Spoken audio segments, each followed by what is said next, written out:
tonight, government says you will need your photo ID to watch porn. Communications Minister Sam George says GAP cabinet is drafting a law that will force persons or porn site to demand IDs from every Ghanaian before access. This is the real threat, because when a child is over-sexualized at an early age, it affects their development, it affects their thinking, it affects even their morality and their values and their standards. Well, can government force Ghanaians into this to show IDs to access porn sites, with critics already calling it mass surveillance and censorship? We speak to the ranking member on Parliamentary Select Committee on Information and Communication on the proposal, plus a cybersecurity analyst tonight on Top Story.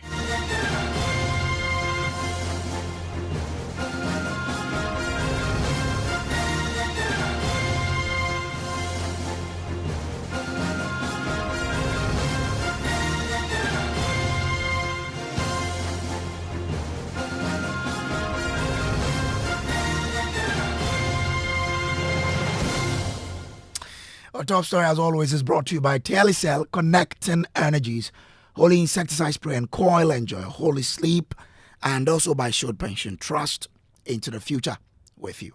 My name is Samuel Kojo Brice. If you're listening to this in Kumasi, this is Love 99.5 FM. In Cape Coast, this is ATL 100.5, and in Takrady, this is Radio Max 105.1. Well, tonight, no ID, no porn. Communications Minister Samuel Nate George says government will make photo ID compulsory for all porn sites in Ghana. His reason: protect children and defend African family values. The cost: every adult's browsing history tied to their identity. He's taking it to cabinet. Now, speaking at the Interparliamentary Conference on Family, Sovereignty and Values, the Ningo Prampram MP vowed to use every tool at his disposal as Minister of State to protect African values and particularly children. We don't need to rewrite the script. Today in the United Kingdom, for you to access a pornographic website, you need to put your driver's license for them to be able to determine that you are 18 years.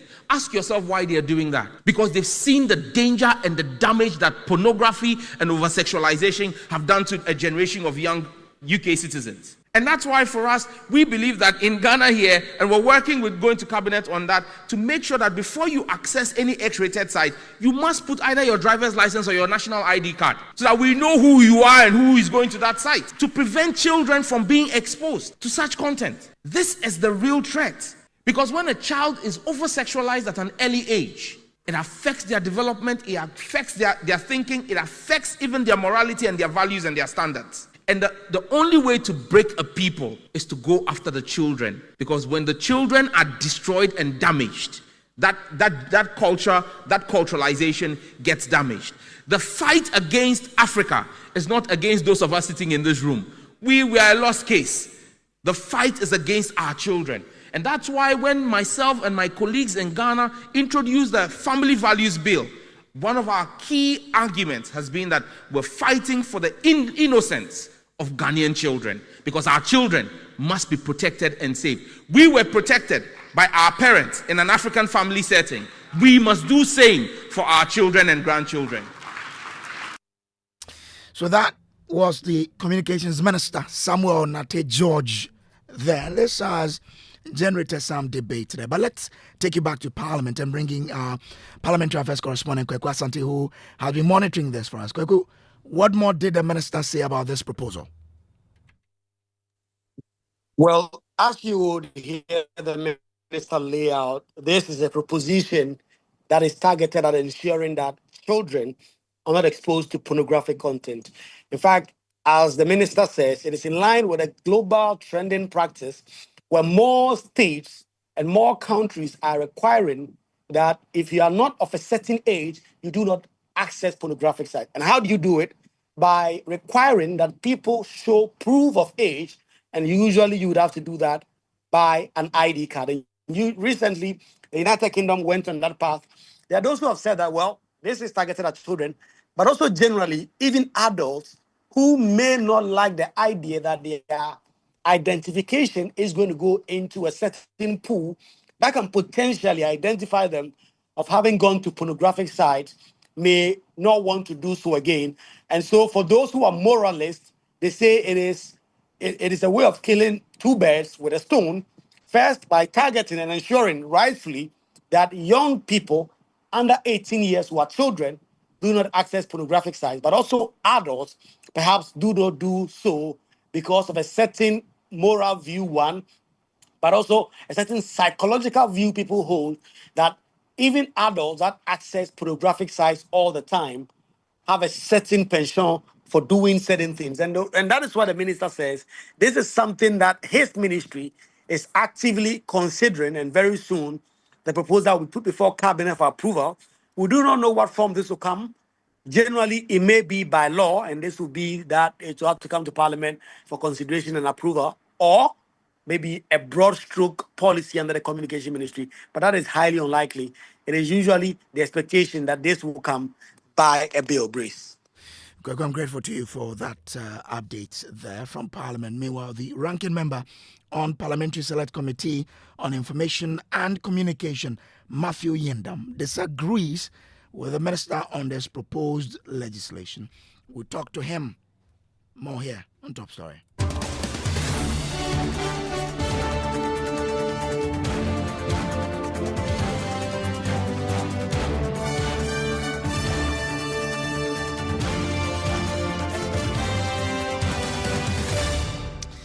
This is Top Story, and Matthew Yindam is joining us on the telephone lines now. He is ranking member on the Communications Committee of Parliament. Grateful to you, sir, for joining us here.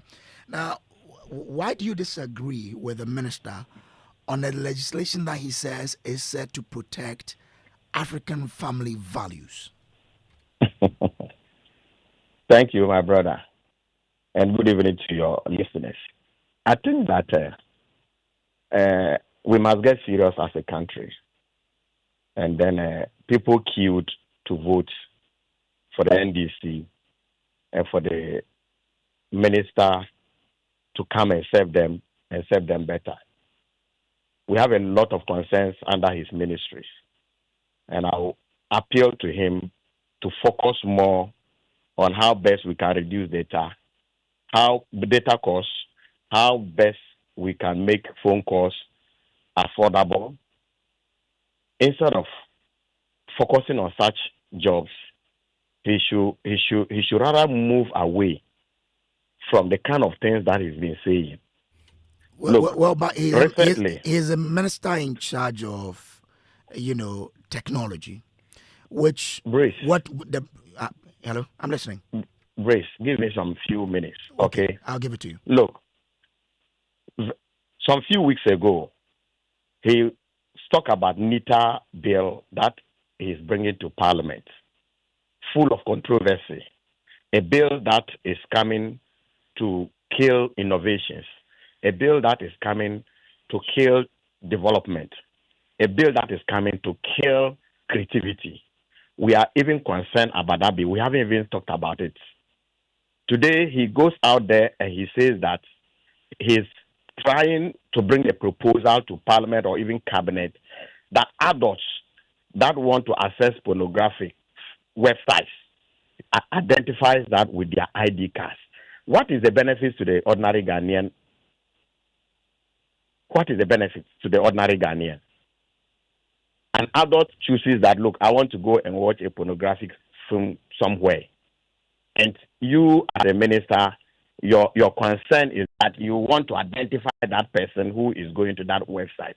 And that what is the benefit to the ordinary Ghanaian who queue to vote for him? Well, he says, one, it is to protect children, and two, it is global practice. And he gave you what happens in the United Kingdom.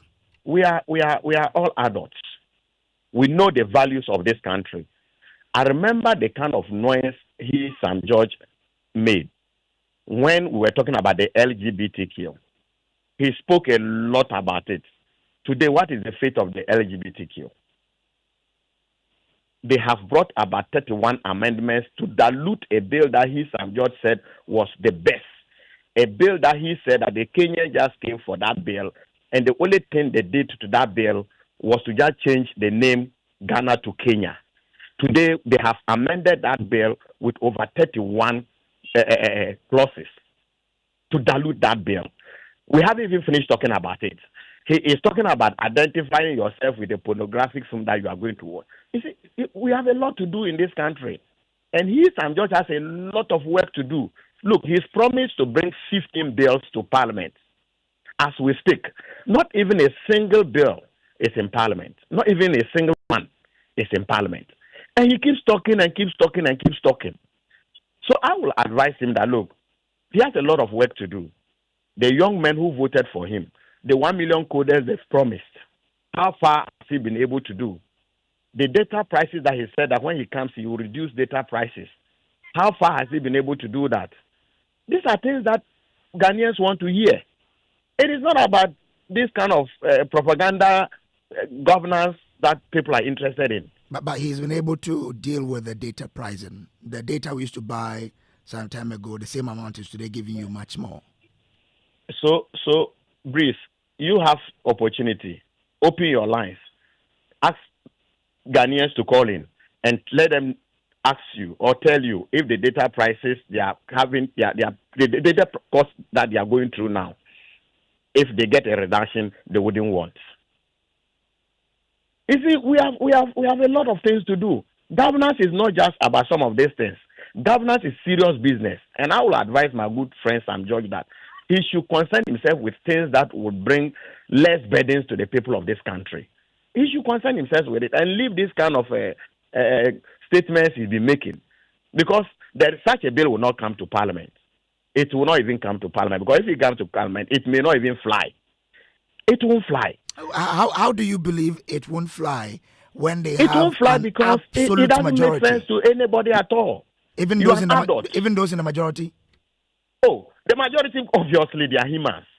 The fact that they have the majority doesn't mean that they are going to use their majority to do anything just like that. Some adults decide that, look, I'm going to watch a pornographic film.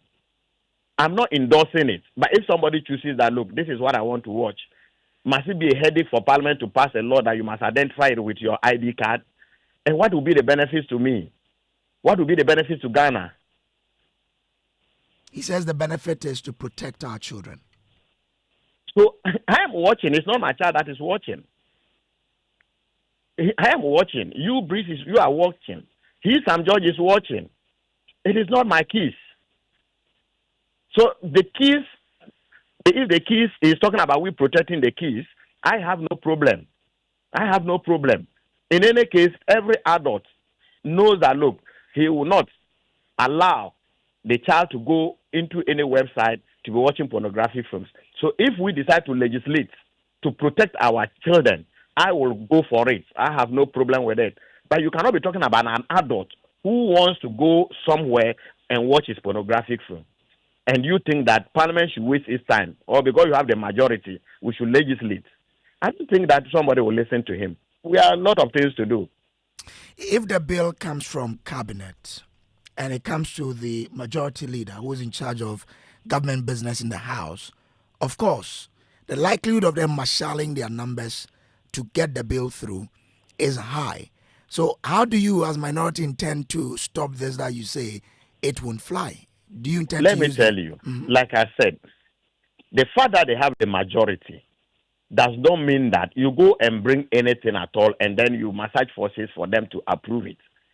We are looking at the importance. What is the significance? What is it bringing to the people of this country?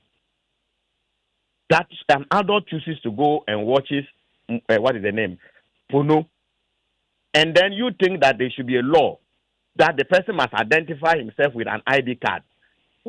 What kind of law is that? What kind of law is that? Okay, do stay with me. Let me bring in Richard Kumado. He is a security analyst. Richard, I'm grateful to you for joining us. Now, the communications minister says government wants Ghanaians to present a national ID before accessing pornographic website. Do you believe this proposal strike the right balance between protecting children and preserving the privacy and digital rights of adult Ghanaians? we haven't seen the full content. With a little I heard from the MP who spoke before you put me on, if he's talking about children and he's talking about influence and he's talking about intention and he's talking about intuition and he wants to criminalize it, it takes a different mode as compared to some other things we want to talk about.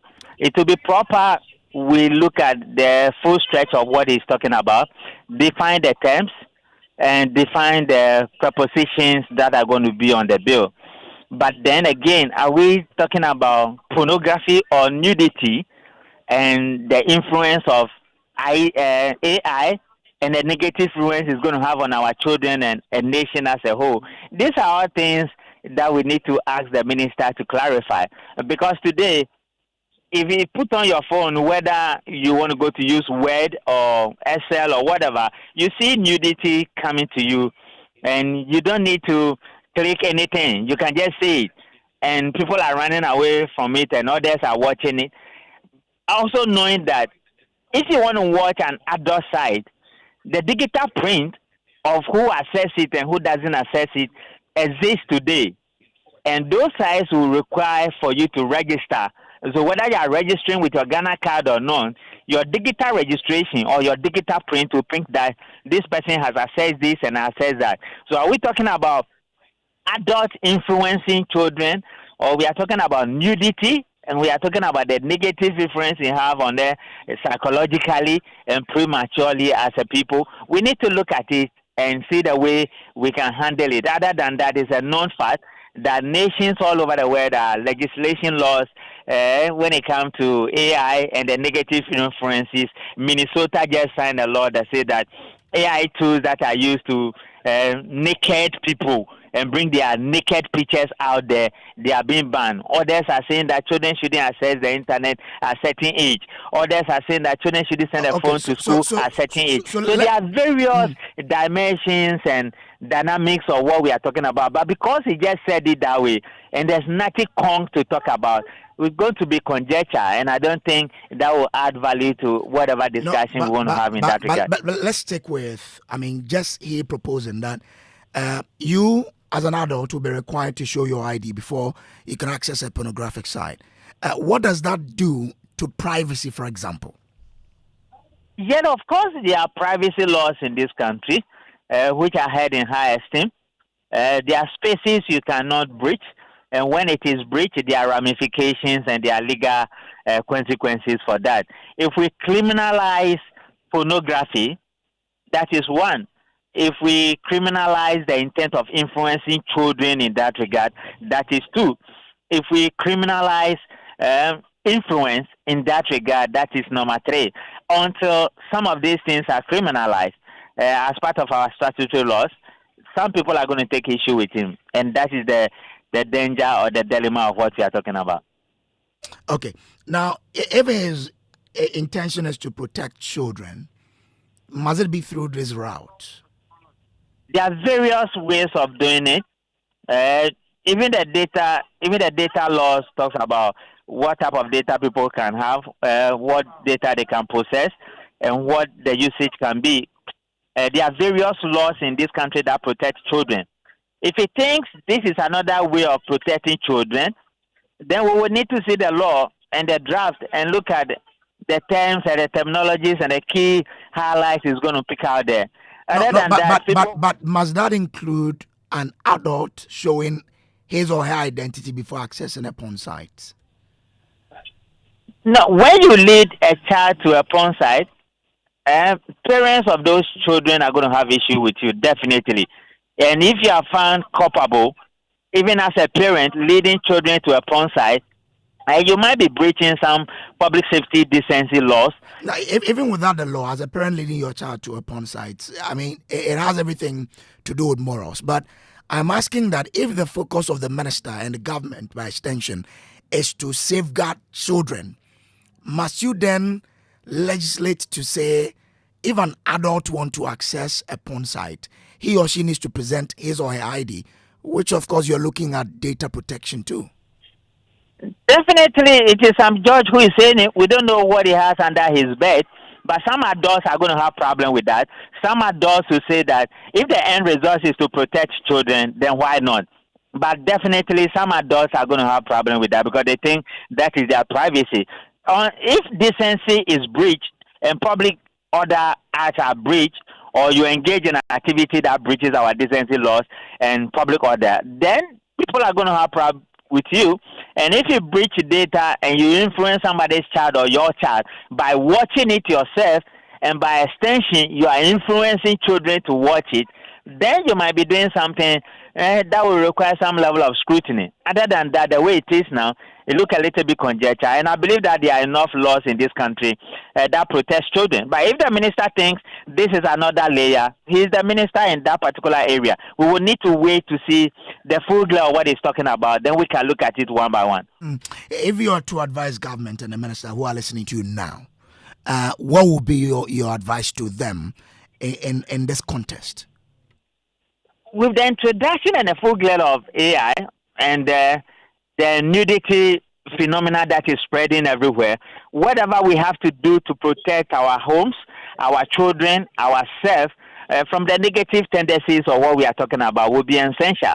How we do it, the processes and the procedure, it has to be left for the lawmakers to take care of that one. Other than that, do we need to protect our families from harm with the use of internet? Yes. Are we doing it already? Yes. Do we want to do more? Yes. Do we want to benchmark best practices as is being done elsewhere in the world? Yes. The modalities will have to be defined by whether we are sending a public, private members bill or government itself is instituting a bill in that regard. Richard, I'm grateful to you for joining us. Richard Kojo is a security analyst. Matthew Yindam is a ranking member on the Communications Select Committee of Parliament. Honorable, so what would you want the executive to do? Because this we are told is going to come from the executive. What do you want them to do? Well, just like I heard the other guy from the other side. Richard. You see, we have no problem protecting our children. Nobody will have a problem when a law is crafted in such a way that, look, we want to keep our kids away from the internet to access some kind of dangerous or some kind of bad influence. I don't think that anybody will have a problem with that. But to say, just like the caption reads, an adult who want to access a website that has to do with pornography must identify with an ID card, I think that is problematic. Very problematic, because it is a private thing the person is doing. You cannot tell what I'm doing in my room. Even he, the minister, you cannot tell what he does in his room. So for you to come and say you are going to legislate on that particular issue, it's going to be very problematic. But if we are going to protect our children, and just like he said, there are quite a number of laws in this country that will protect our kids from the internet, where you cannot have access to some kind of website if you are a child. There are a lot of laws in this country. But for you to say an adult, I disagree with him totally. But I'm even telling you that, look, he has a lot on his hands that he has not even brought to Parliament. A lot. The 15 laws he promised is bringing them to Parliament. As at now, not a single one of them is in Parliament. You've been speaking to, I don't know, have you been speaking to both sides of the House after this pronouncement? What has been the general reaction like? Concerning the story you're talking about? Yeah, concerning the pronouncement by the minister. I'm sure this is just a breaking story. It's not being in the floor. Okay. It's not there. I'm sure this is something that he just he said to test the water. At the African Interparliamentary Conference that was held here. That's what I'm saying. So it is a breaking story. It is something that has never been discussed. But let's wait and see. It's a developing story. Okay. We'll look forward to see how this goes. I'm grateful to you, sir, for joining. Thank you. Matthew Yindam is the ranking member on the Select Committee of Parliament on Communications. This has been top story. My name is Samuel Kojo. Brace up next is Newsnight, right after these. There are many reasons to connect, and it's all to put smiles on the faces of those you love. Daddy, Thanks for the tea cash, okay? I love you. That's my daughter, Angela. Meba Kojo, I sure why. Tea cash naba. No papa in Dawasi. Caring for my parents, that's my duty. I also get to pay my utility bills easily with Telecel Cash. And to the suppliers at my shop. Hello, sir. Telecel cash payment received right on time. Thank you. I get to make them smile because I can pay to my suppliers' merchant numbers, even on other networks directly. My dear ones. We keep the connection stronger when our family, friends, and business relations are happy. Live on cash, enjoy convenience, and make those who matter smile when you send them money with Telecel Cash. Telecel, connecting energies. Couldn't sleep at night. Mosquitoes will be whining my ears, bugging me all night long. Till I got a remedy. Now I'll be spraying them away with holy insecticide spray. I go spray them away with holy insecticide spray. When I sleep, me dana mada with holy insecticide spray. Holy mosquito coil, holy multi-purpose insecticide spray. Ghana Kron Kron. For bulk purchase, call 0302 681582. This advert is FDA approved. Big news from Stay Soft. Your favorite fragrances now come in a new ultra concentrate bottle with 4 times more fragrance. You get freshness that lasts and lasts long after the washing is done. A long-lasting scent that keeps your clothes fresh all day. Our family-sized bottle offers better value and conveniently lasts longer. Try the new Stay Soft Ultra Concentrate bottle today for freshness that lasts and lasts. This advert is FDA approved. Keep out of reach of children. It's the season of goals, the tense moments, the thrilling moments, the unforgettable winning moments. And now your winning moments could be next. Buy a Samsung Galaxy device from now till July 3rd from any authorized dealer and stand a chance to win Samsung TVs every week. From Galaxy phones, tablets and watches to refrigerators, microwaves, and even an 85-inch Samsung TV to upgrade your matchday experience at home. Visit samsung.txtghana.com after purchase and enter your details to enter the weekly draw, and you could be one of our lucky winners. This promo is regulated by the NLA on the Caritas Lottery platform. Terms and conditions apply.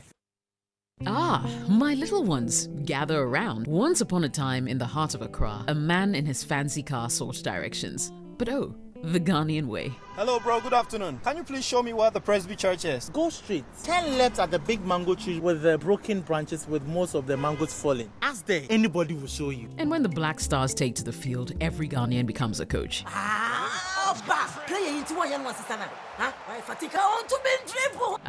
the sacred cue for our beloved Gobe. As you wait patiently, rehearsing the perfect vibes.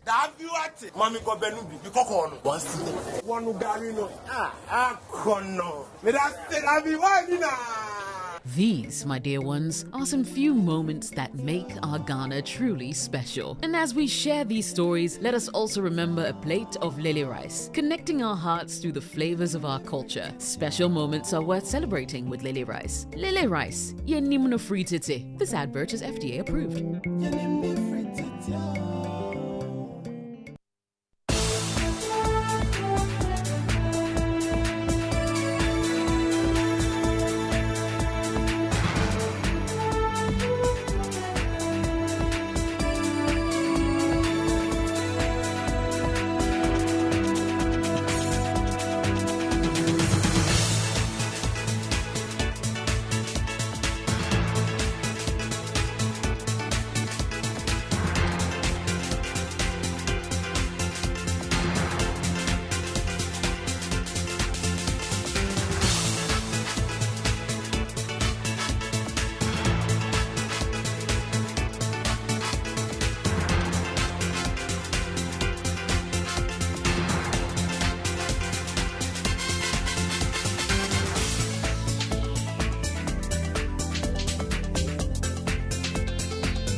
Welcome to Newsnight. Tonight, tears in parts of Accra as residents come face to face with the full scale of destruction left behind by the rains.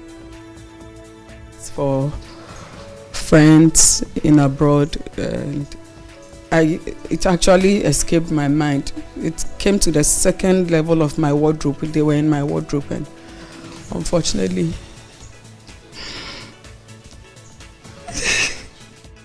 Baby, ask you. Baby, ask. Baby, Also tonight, more than 140 people, including 42 police officers, have been affected by the devastating fire that swept through parts of Tudu. They went there again and stopped him. But anytime they stop him, then he come once in a while, every weekend, and come and do. We'll also take you to Medina, where authorities are on a manhunt for the contractor behind the building that collapsed at Medina Newside that killed one person and injured 4 others. Amid allegations he ignored repeated stop work notices and continued construction unlawfully. Also tonight, speakers at Inter-Parliamentary Conference on Family Sovereignty and Values urged President Mahama to sign anti-LGBTQ bill into law. I would be happy to work with this House. I'd be happy to work with Honorable, His Excellency John Mahama, to tidy up the bill so that it is not thrown out. It is very important that that bill sees the day of light. Meanwhile, co-sponsor of anti-LGBTQ bill, Sam George, rejects calls for Parliament to reconsider the bill, declaring Parliament's job is done and the bill must be transmitted to the President for his assent. When Parliament passes a bill, Parliament is functus officio. I think that the only role that Parliament has today is to transmit the bill to the President. When it goes to the President has indicated that he will want to have scrutiny of the bill. We have details from day 2 of the conference happening in the Chamber of Parliament in business. Government announces plan to fuel the country's generating plants with gas as it moves to reduce cost and enhance reliability. And a bit later, beyond the pitch tonight, we ask, can personal pressures off-field impact a player and a team's performance on the field following the legal storm and controversy surrounding Black Stars midfielder Thomas Partey? They can decide that Partey becomes the first player. If none of their players greet Partey, the rest of the team decide not to greet any English player. We speak to a sports psychologist and a football coach ahead of the Black Stars' first game against Panama at the World Cup. The latest of these and many other stories are coming up shortly. Feel free to be a part of this show by sending us a WhatsApp on 055 11 11 997. My name is Kenneth. Gyasi. My name is Gemma. Appiah. Details shortly.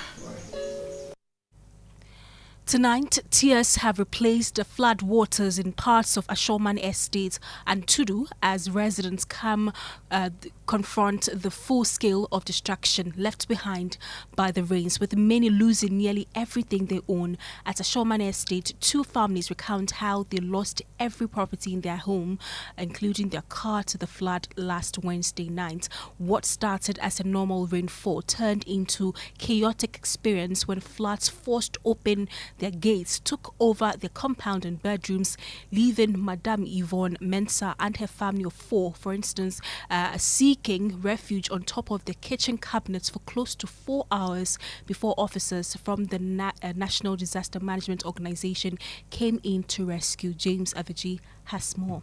A car parked here. This was parked here last night before the rains. It's a good working car, but currently it's stuck here with the flood depositing silt in it, and this is the situation of a car that was parked just last night by the owner in front of the house. So the first one started around 4 p.m. Okay.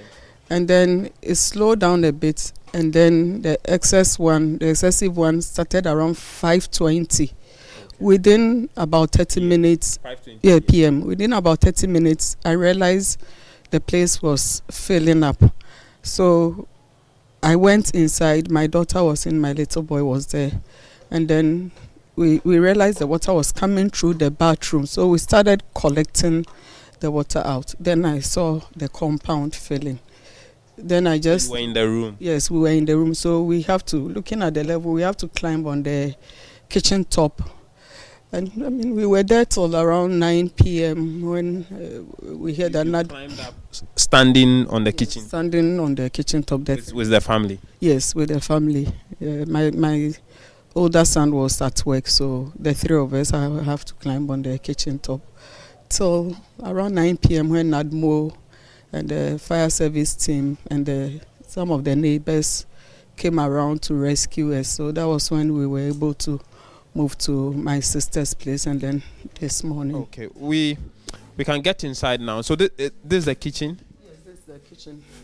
So last night, the 2 deep freezers have toppled over. The fridge was lying flat, and the other fridge was also lying flat. So we have to climb. I was sitting here. My little boy was here, and my daughter was also here. We have to just climb on top. What about these papers? Okay, so I do project supervision for few friends, and I mean, this is the reason why I'm actually quite broken. These are documents for friends in abroad, and it actually escaped my mind. It came to the second level of my wardrobe. They were in my wardrobe, and unfortunately,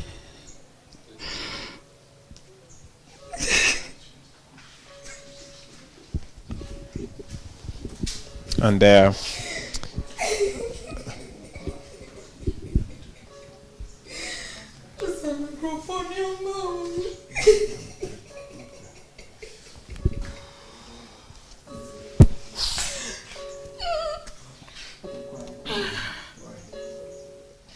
oh, these are your sofas? Yes, yeah. They look fairly new. I actually bought this with my sister just about 2 months ago. I think it's 7 weeks now. Whoa. 7 weeks now. Already, which means that it will not be possible to dry them up and use. No. That sofa might have cost you how much? I think it was almost 10,000. The living room sofa. 10,500. It was around 10,500. Wow. Your bedroom? As far as this is where I removed the documents. It came as far as this level, and at some point the mattress was floating, and everything is, I don't know. For those listening now, what can be of help to you?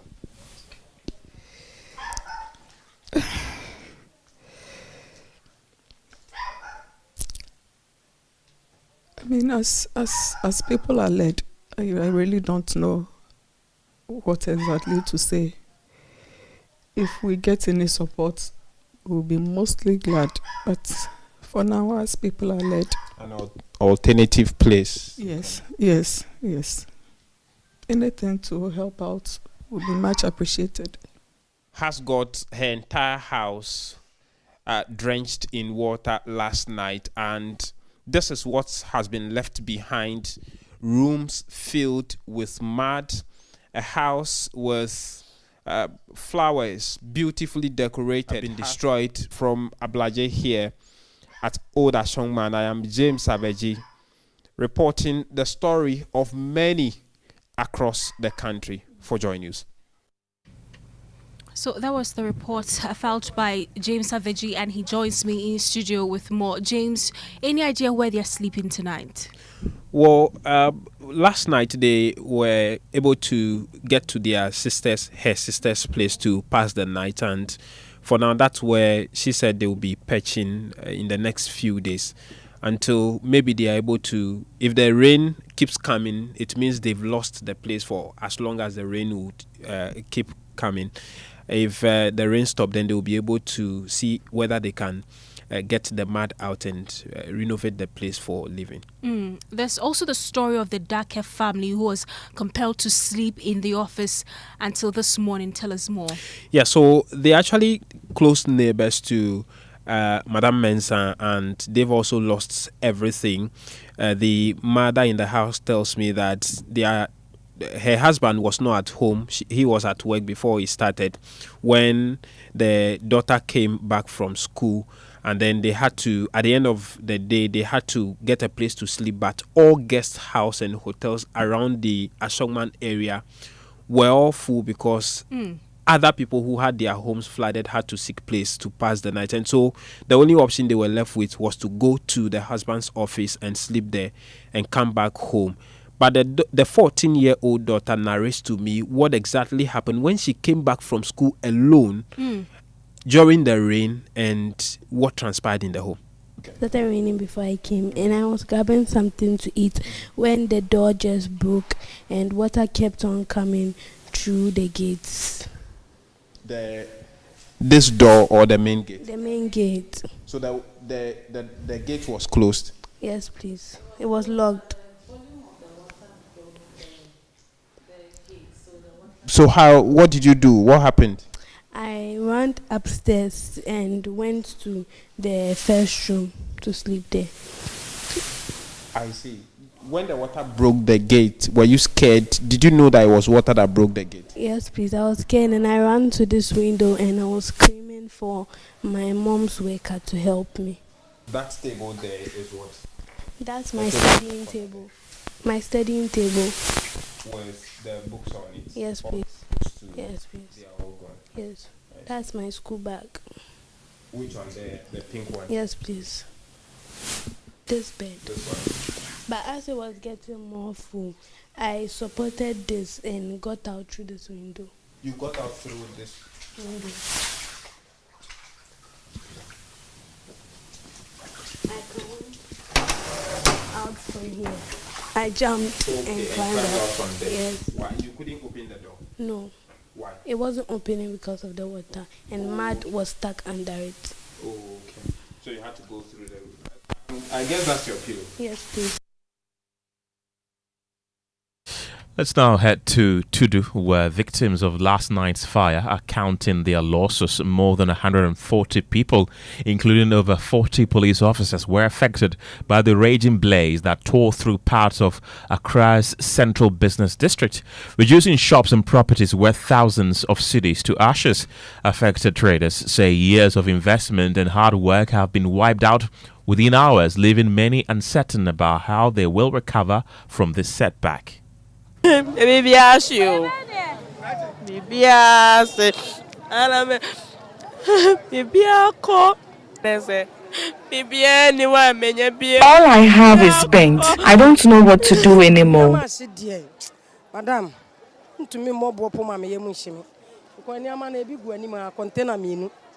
I can't even put a price on the items I have lost.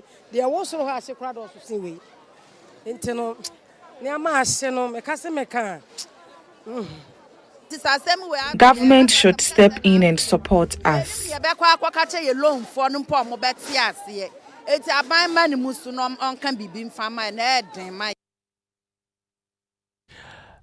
my colleague Ramat Bashir was at the scene. She now joins me in the studio with more on this. Ramat, we understand the Interior Minister was at the scene.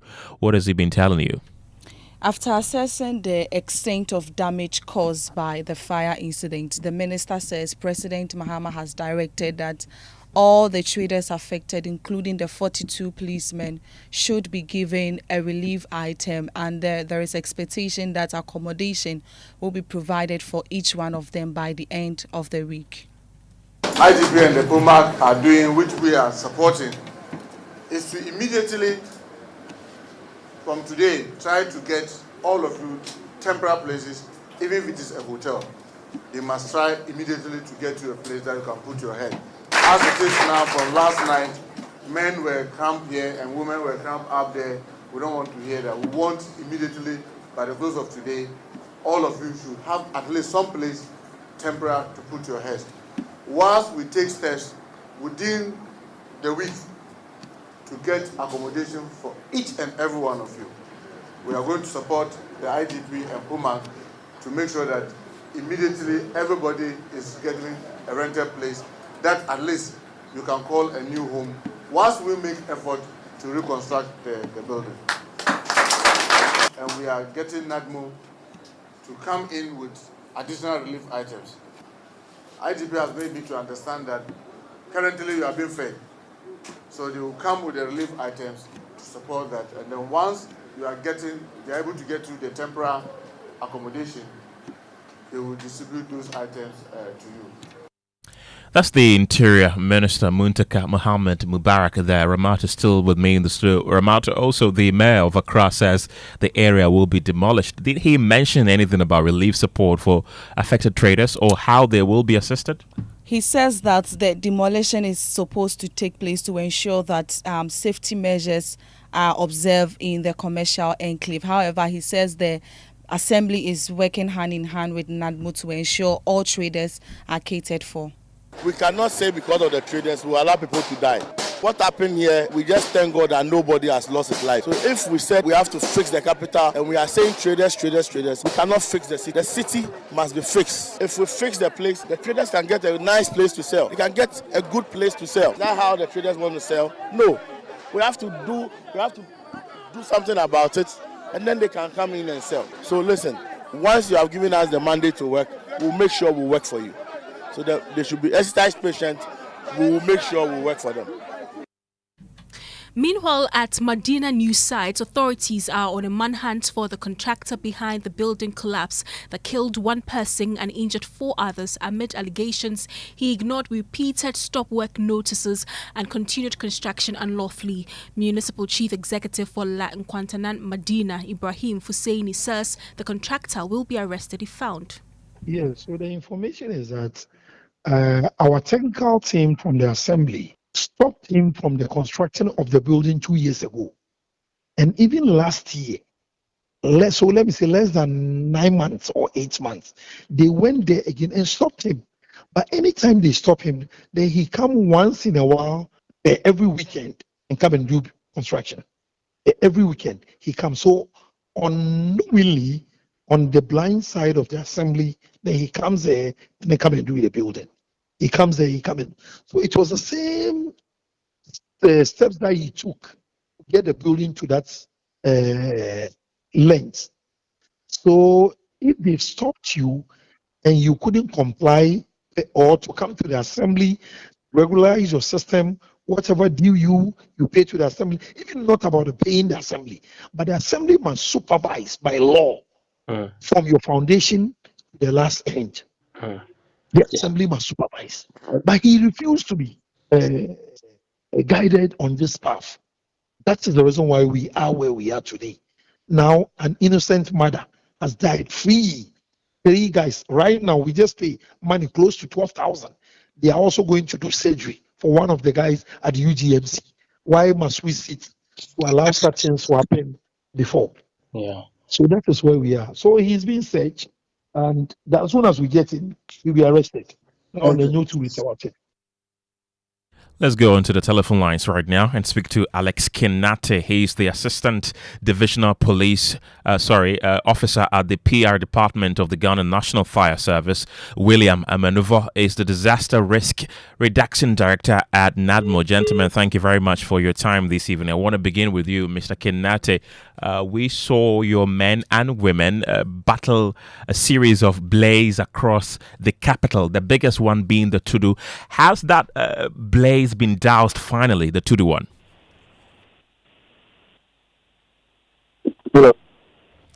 Hello, Alex Kenneth. Do I have you on the line?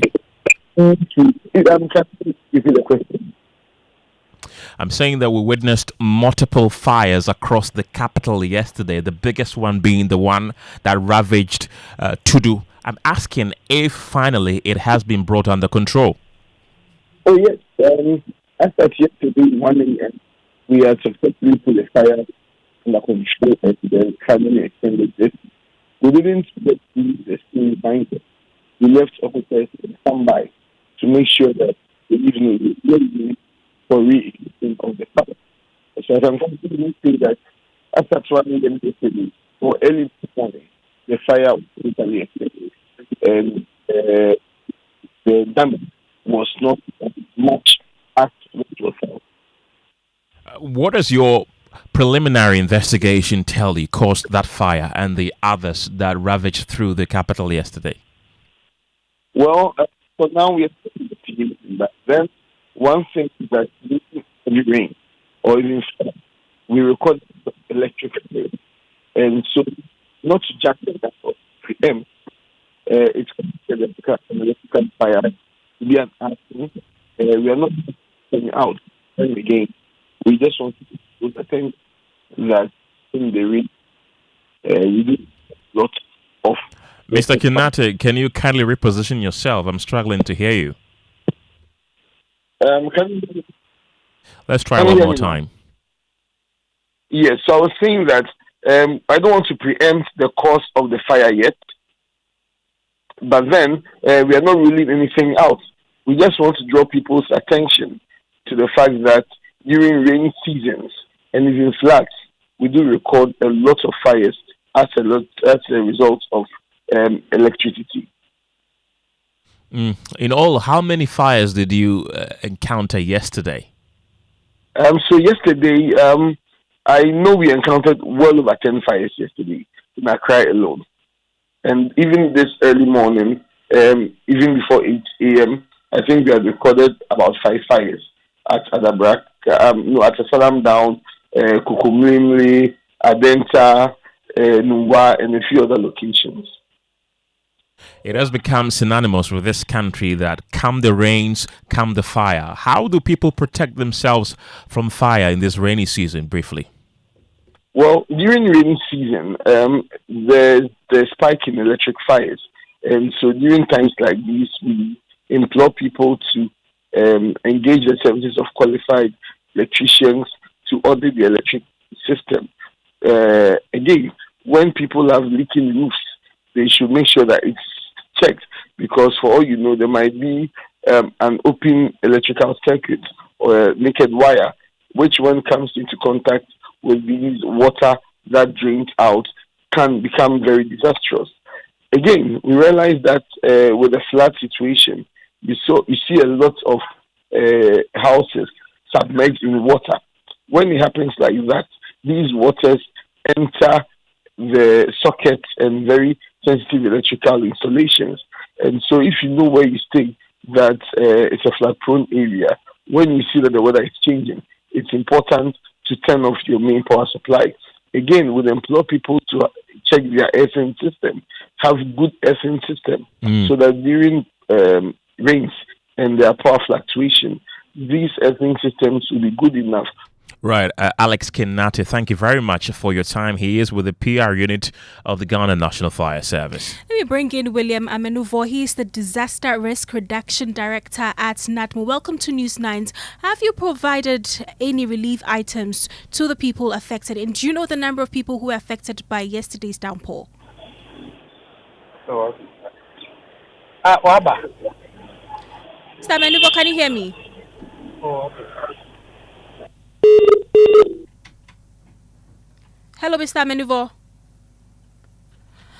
So you're still working the line to speak to William Amenuvo. He's the Director for Disaster Risk Reduction at NADMO. Right, and the operation which was carried out on Wednesday, I'm talking about that operation that happened at Community 25 in Tema, saw household belongings dammed outside house as residents looked on in disbelief. All the affected families insist they legally acquired the land from a previous owner and say they relied on an earlier court ruling that recognized the seller's ownership. They say they were neither notified of the latest judgment nor given prior notice before the eviction was carried out. My colleague Maxwell Agbagba was in that area and filed this report. And then we'll come back for you, okay? Meet Abba, not her real name. Standing outside her locked gate, she gently pets her dog whilst contemplating her next move. For the past 13 years, this 4-bedroom house has been home to Abba, her husband, and their 4 children and other relatives. Today, they face the prospect of losing it all. A truck and pickup loaded with the family's belongings is parked outside the house. Abba's 9-year-old daughter says she is traumatized after armed police officers, some wearing masks, stormed their home in the morning. But I just realized my father and my mother were fighting for the house, and I've not really seen somebody holding like a real gun. I've only seen water guns, those playful toys, and I was really, really traumatized. But when my mother came to me, she was like, everything is going to be okay. Okay, deep down right now, I'm very sad leaving my home, going to a new home for some days. Abba says years of hard work and investment are about to go down the drain.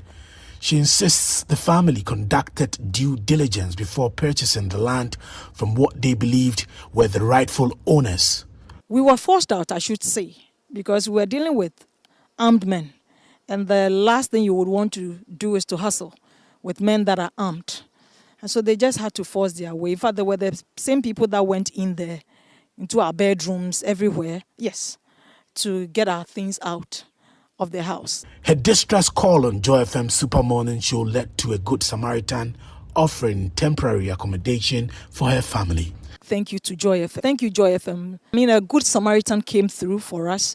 And just when we had ended that call, somebody called and offered a place so that we can quickly just put our stuff in there as we figure out the next course of action. But not all residents have been as fortunate. King Lumo's 5-bedroom house has also been locked up. Do I even know where I'm sleeping today? I can't pack my things to the village today, so I'll see what I can do. Time of our visit, many residents had to begin loading their possessions onto trucks and leaving the community, with hope fading and uncertainty growing. Speakers at the Interparliamentary Conference on Family, Sovereignty and Values are urging President John Mahama to sign the controversial anti-LGBTQ bill into law when it is presented to him. The conference, which has brought MPs and leaders of parliament across the continent, seeks to resist what they say is Western pressure to drop African family and sexual values. Addressing day 2 of the conference, Dr. Wahome Ngari, a senior consultant obstetrician and gynecologist from Kenya, urged the president to immediately put the law into force. Congratulate this August House on the fact that you passed your bill on the human sexuality rights and family values. People are calling it anti-homosexuality bill. They need to read and see that the title is different. The other thing that is important is if there is a challenge, I would be happy to work with this House. I'd be happy to work with His Excellency, John Mahama, to tidy up the bill so that it is not thrown out. It is very important that that bill sees the day of light. In other developments, Communications Minister Sam George, who is also a co-sponsor of the passed anti-LGBTQ bill, is rejecting calls for Parliament to reconsider the bill. Speaker of Parliament Alban Bagbing has appealed for the bill to be brought back to the floor in the spirit of bipartisanship, a call that has been rejected by Majority Leader Mahama Ayarga. Speaking to Joy News on the sidelines of the Interparliamentary Conference on Family, Sovereignty and Values, Sam George insisted that Parliament's job is done and the bill must head to the desk of President John Mahama for assent. Indeed, we will be bringing you the messages you've been sending to our WhatsApp platform pretty shortly, but in the meantime, let's do business. George is here with the latest. Well, coming up in business, government announces plan to fuel the country's power generating plants with gas as it moves to reduce cost and enhance reliability. And some transport operators increase fares despite new directive from the GPRT for these adjustments to be halted. The business news on Newsnight is brought to you by MTN Business. Welcome to the new world of business. Kingdom Books and Stationery, your number one-stop shop for all your office essentials. Sinter's Tanks and Pepsodent, Herbal and Charcoal.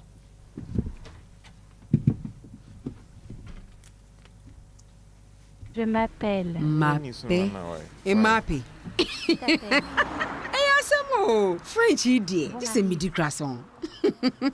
Meet Appiah. She makes sobolo in a small shop in Kaswa. She's going places with MTN Ejumapa. Now, she's learning French kakra to teach her francophone customers indigenous recipes. Watashi no namae wa.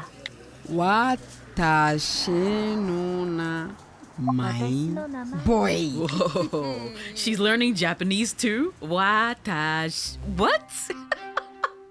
Appiah sobolo to the whole Gyasi. If you're a woman with a small business, join MTN Ejumapa today by dialing *5060# and enjoy 150 megabytes data, a lifestyle bundle for social media, free MTN to MTN calls every Monday, and an insurance cover. You will also gain access to expert training, discounts on digital tools, and financial support to grow the business of your dreams. Terms and conditions apply. MTN. Son, we are so proud of you for setting up this hospital. I really love those hospital beds and waiting chairs. By the way, did you import them? No, Dad, I didn't. I actually got them from Kingdom Books and Stationery right here in Ghana. Wow. We also bought our office supplies, safes, executive desks and chairs from Kingdom, and they gave us expert advice on how to set up our office. Guys, that makes 3 of us. I also got our sofa and bedroom sets, plus our dining hall furniture for our new home from Kingdom. Wow, Mom, that makes 4 of us. I usually get my stationery items from Kingdom, and my teacher also mentioned that our classroom furniture was provided by Kingdom. So there you have it. Whenever you're thinking about setting up an office or acquiring furniture for your home, etc., Kingdom Books and Stationery should be your first port of call. With over 40 years experience in the industry, we stock and supply a wide variety of globally sourced office and home furniture, stationery and equipment. Visit our head office, Takweje, Osu near the Osu Cemetery, Tema near Community 4, Takoradi opposite Vijay Mays Plaza, Cape Coast University Bookshop, Spintex Road near Absa Bank, Atomic Centerpoint Mall, Winneba University Campus, KNUST, the University Bookshop, and Santasi in Kumasi. You can also visit our shop online, www.kingdomstoreonline.com. Hurry while stock lasts. For further inquiries, contact us on 050-162-0810 or 0302-764-101. Email info@kingdomgh.com. Kingdom Books and Stationery Limited, where quality and affordability is assured. Terms and conditions apply. Cast your mind back to 2022. The prices were rising. The stress was high. Every liter of fuel felt like a sacrifice.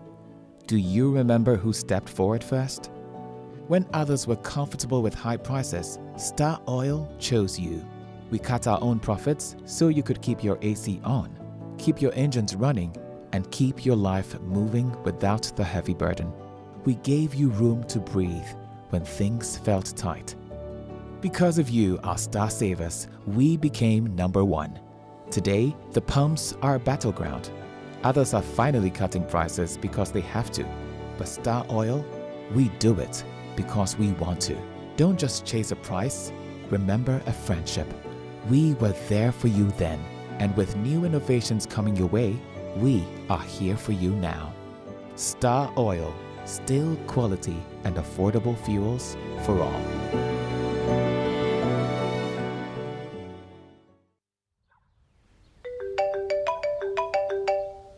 Hello, good afternoon. I am calling from your bank.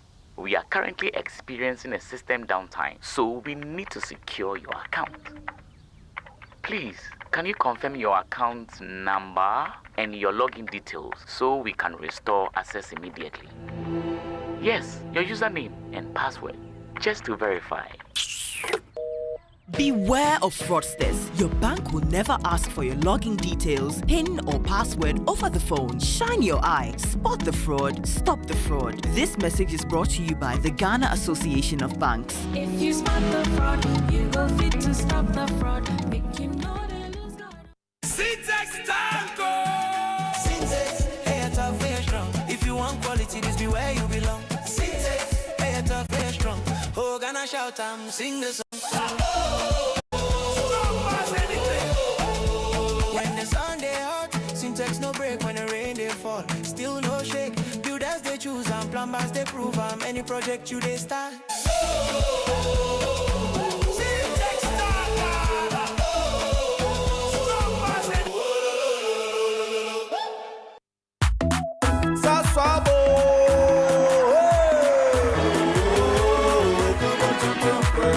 Sasso, sasso, mi se come tonton prekon.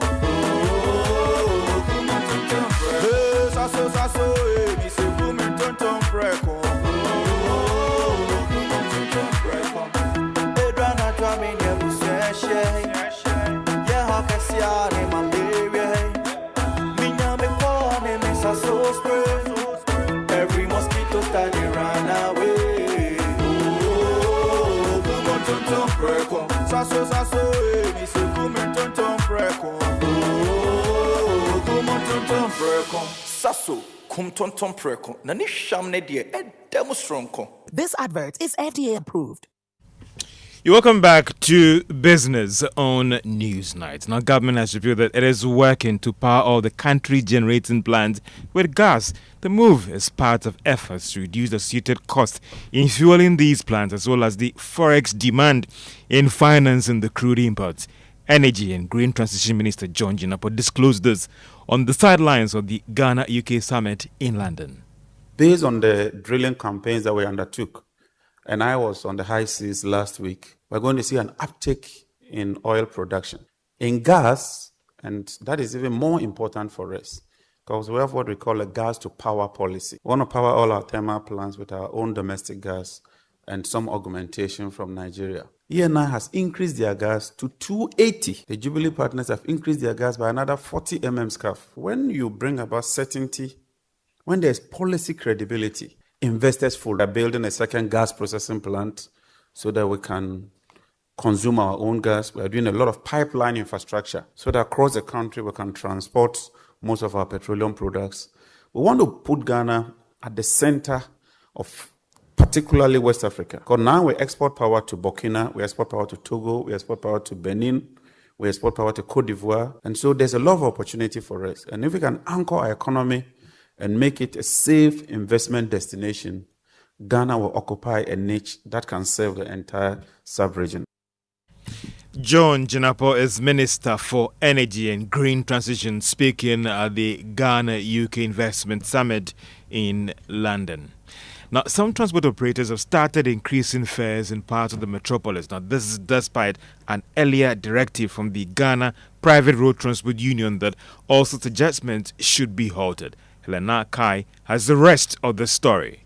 The Ghana Private Road Transport Union, in their response after an official meeting with the Transport Minister, directed the public to disregard an earlier statement about fares going up. However, my checks on ground paint a different story, and this is from personal experience. For instance, the Wager Junction GPRTU taxi rank fares have gone up from 4 cedis 50 pesos to 6 cedis. Now, this represents an increase of 1 cedi 50 pesos. When drivers were asked about the reason for the sudden increment, they explained that transport fares have gone up and this has informed their decision to adjust prices accordingly. Meaning, this increment in transport fares has nothing to do with the bad road network that comes about due to the rains. The development highlights the growing confusion among commuters and raises questions about the enforcement of fare directives across the country's transport sector.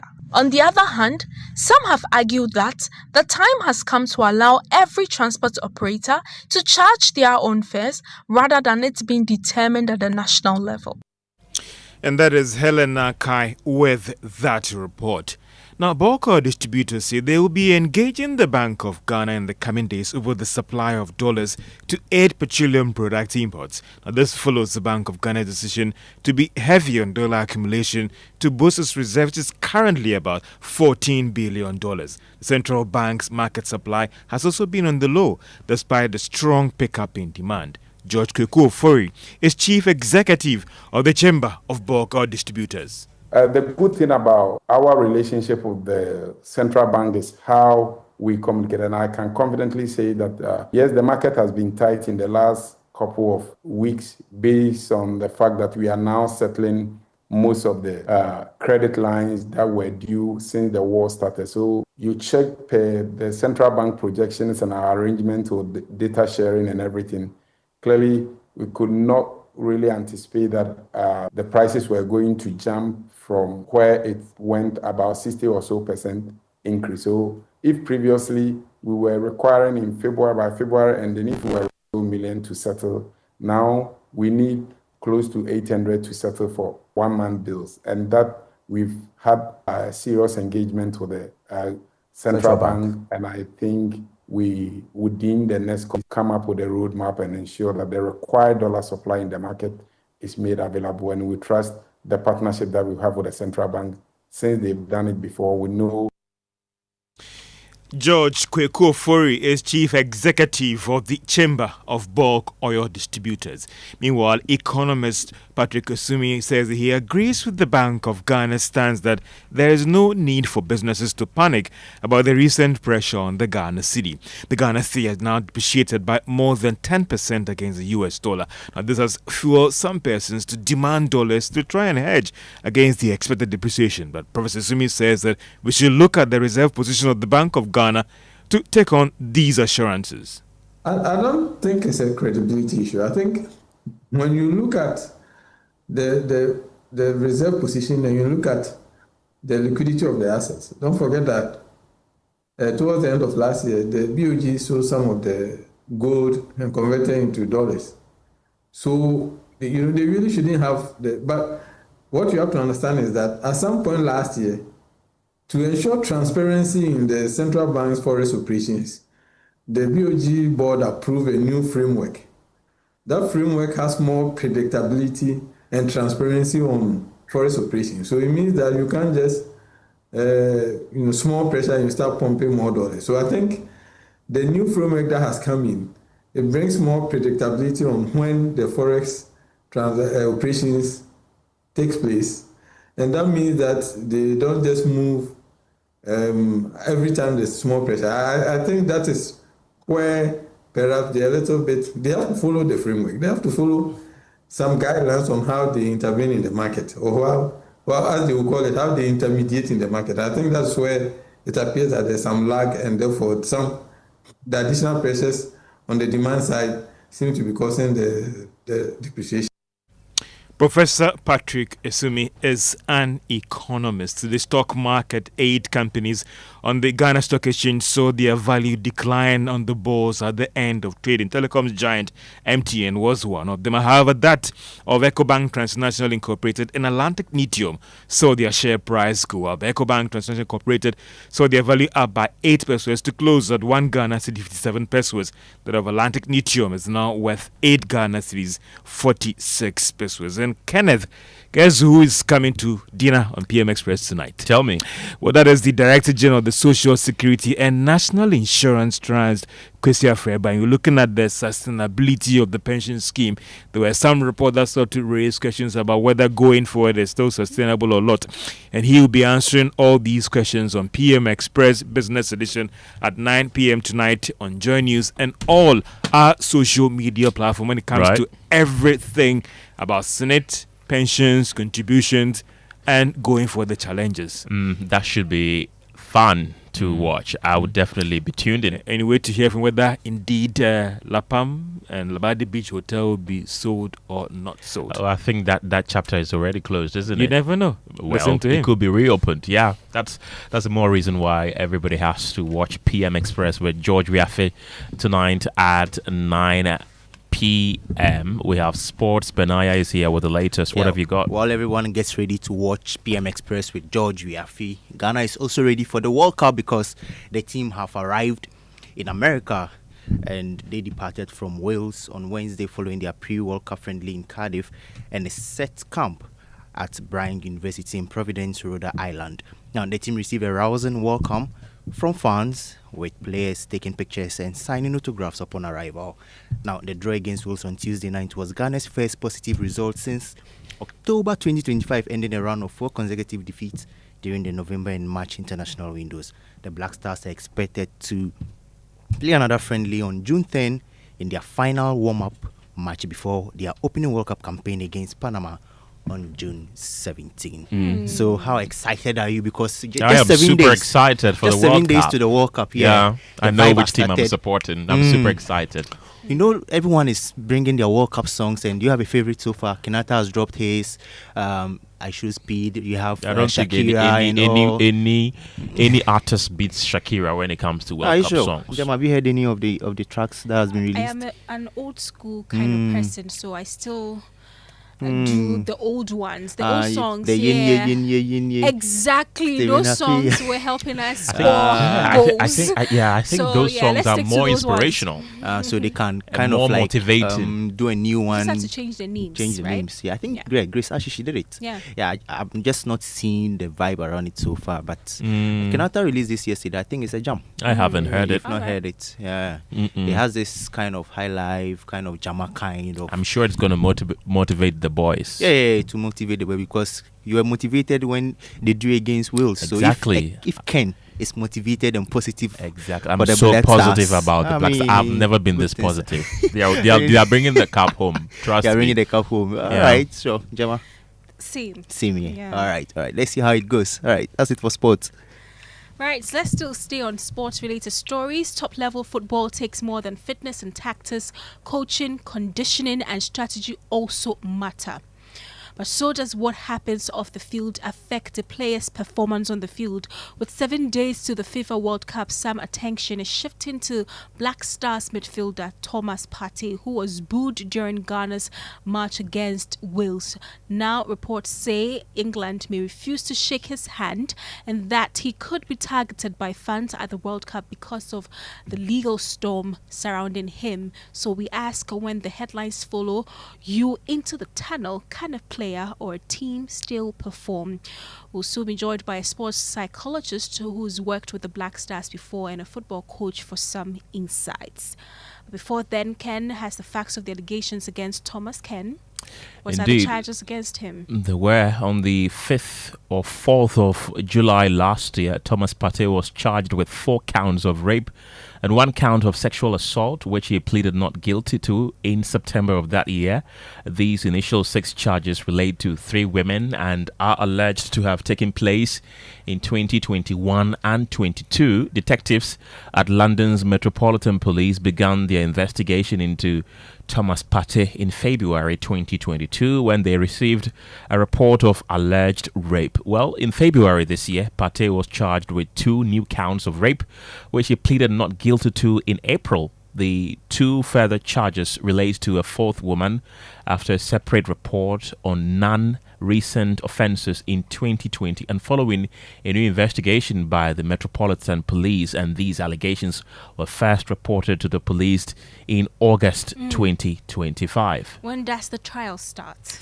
Also, the trial at Southwark Crown Court in London was originally scheduled for November, but may now be delayed until early 2027. And under the conditions of his bail, Thomas Partey is obliged to notify authorities of any plans to travel abroad. Let's speak to the sports psychologist Patrick Ofori and coach Nana Ajiman. They join us on phone now. Welcome to Newsnight. Hello, gentlemen. Do we have you? Nana Ajiman and Patrick Ofori, are you on the line? Yes, I'm on the line. Okay, Nana, welcome to the program. You are a football coach and also a sports journalist. How does booing of a football player by opposing fans affect the football player? Oh, it affects them greatly. Every touch that they have of the ball, you hear a boo. It runs straight to the heart of the matter, which is their brain. It destabilizes them. It can put them off in terms of passing ability, just generally competing throughout the game. It makes you uneasy. You don't want to hear that. You know, you need to be cheered on. You need to be encouraged on. You're going to have 30 or 40,000 fans booing you and singing chants about you. It's very bad. It's very bad. It can really stop you from playing your A game. No, don't go yet. Patrick Kweku Ofori is a former Black Stars psychologist. Mr. Ofori, welcome to the program. You've dealt with these players over the years. We know that some players, shine the most under pressure. We've seen the likes of Cristiano Ronaldo, Lionel Messi be in front of hostile fans, and that is where they shine the most. So others are asking, why is the opposite likely to happen to Thomas Partey? It is not. If anybody knows Partey and how tough he is mentally, you just need to know that not many of our players can compare to Partey in terms of his mental capacity. But the whole strategy needs to be a well-coordinated one that is well prepared. It could come in the form of the English players deciding not to greet him. We as a country can then decide that the game against England, Partey becomes the captain. They will be compelled to exchange those pleasantries. Or Partey stay ahead as our first player. Any player that fails to greet him, the rest of our team also boycott greeting any English player.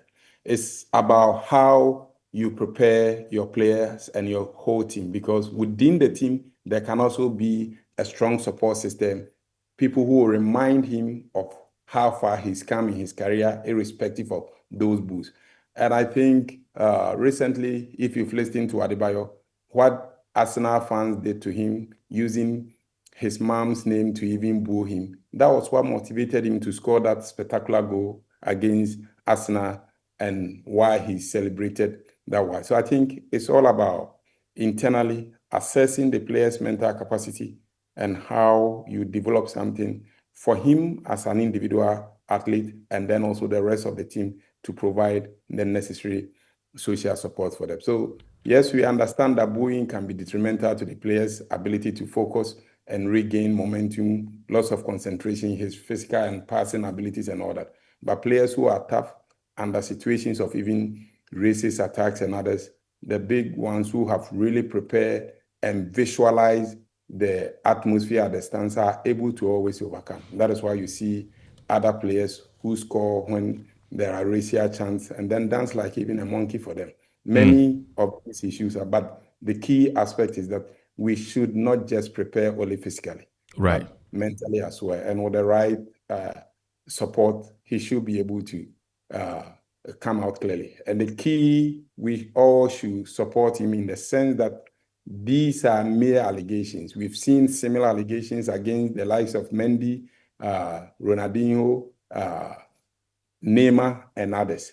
Since when did allegations become a criminal offense? Not until the entire legal process is finished. And I think I'm glad that the FA even included him in the squad. That is a way of showing support for him. And with that, he has a lot to dwell on and a lot to cheer about. And we can need to also send goodwill messages and support to him. The Football Association of England are planning on whether or not their players should shake Thomas Partey when Ghana meets England later this month. We know that psychology plays a part in football. I mean, they already been told about Partey's situation. Would you advise the Ghana Football Association to also advise the players to retaliate, not shaking the hands of the England players if they refuse to shake that of Thomas Partey? It's exactly the case. That should be the approach. You cannot let him feel alienated in the midst of the fans and in the midst of such a global event. If there is anything for us to support and guide him and actually uplift him, it's our collective actions and inactions and how we respond so that he doesn't feel that he's alone in this. Right. Nana Jaman, you are also a football coach.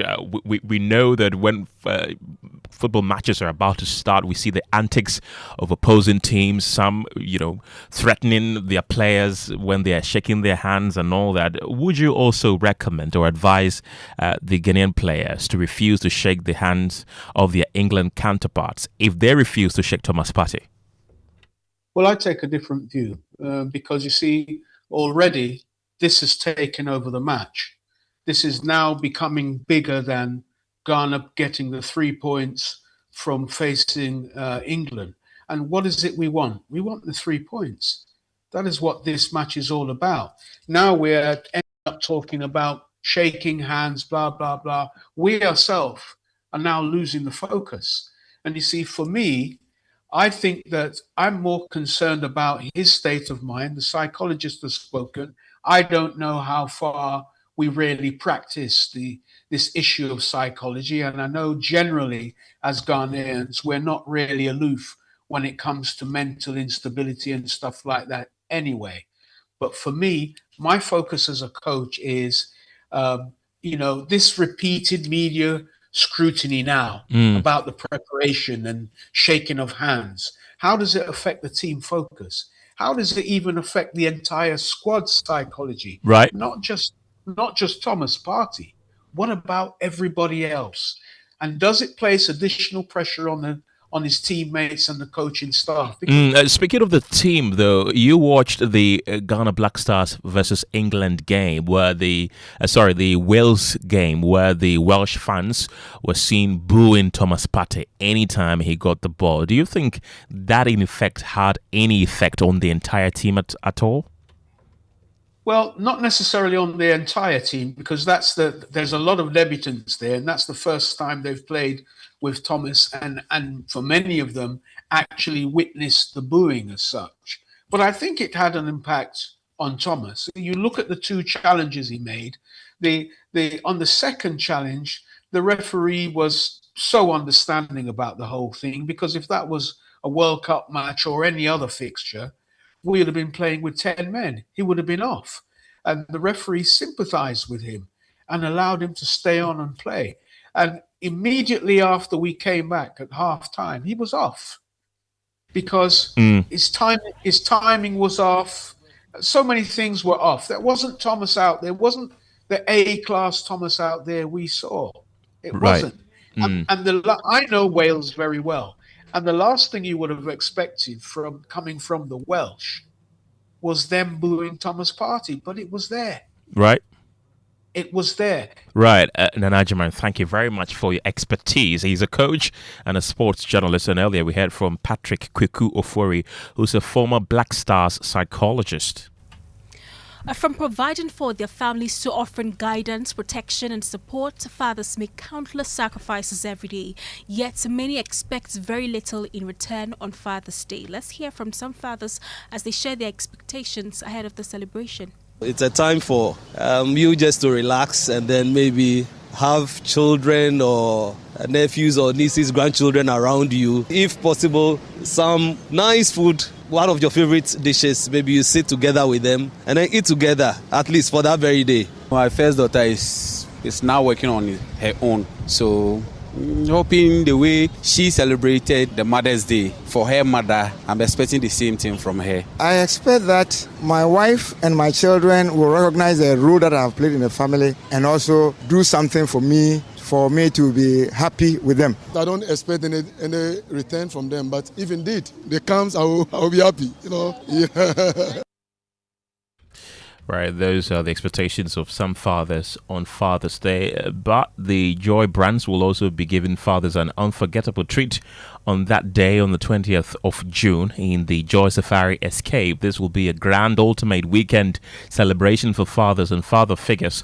Well, the fun-filled adventure promises relaxation, excitement, and quality family bonding, featuring thrilling side attractions such as an island party experience, boat cruising, swimming, archery, lawn tennis, board games, and the unique opportunity of animal feeding alongside many other exciting activities. All you have to do is call Lois on 053 100 3813 and your slot will be booked. Do not miss out on the Joy Safari Escape. A few of your messages coming through. This one says fire service needs to be sanctioned. How can the fire service drive all the way to the place before realizing there's no water in the tanker? This is from Dede. Also, to the Greater Accra Regional Council, they should give us a break. They will go back and give pass to same people to continue their building, and nothing will be done, as the same story will be that next year. This is Francis in Accra. NPP people must stop shooting down everything and anything. Where were we not in this country when we were told that the children who got the free tablets were watching pornography? So what's wrong if people identify themselves on the sites? Apple recently asked me to identify my age when I switched on. This is Nana from Spintex. Good evening, Joy News. I think Sam George is doing rat standing in his feet on this LGBTQ bill. This is Ajuman Joseph from Tema Community 9. Good evening, Joy FM. My name is August Kwabla. I want to advise the majority members of Parliament to bring the LGBTQ bill back to Parliament. Those are your messages. And that's how we end News Night. My name is Gemma Appiah. And I'm Kenneth. Gyasi, have a good evening.